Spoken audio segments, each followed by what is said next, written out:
Embeera bw'etyo bwe badde wamala mu munisipaali y'e Nansana ng'abatuuze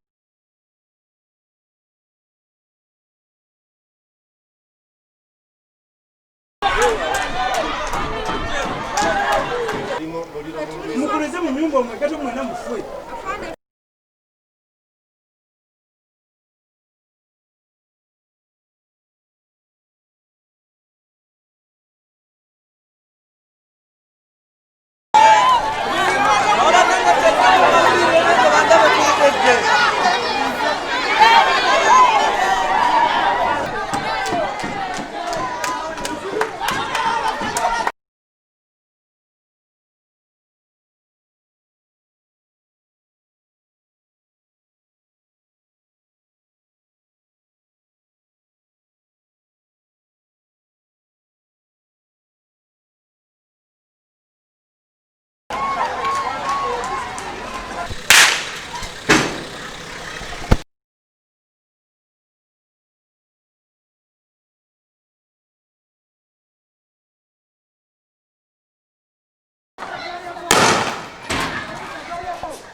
Buzibu amasanyalaze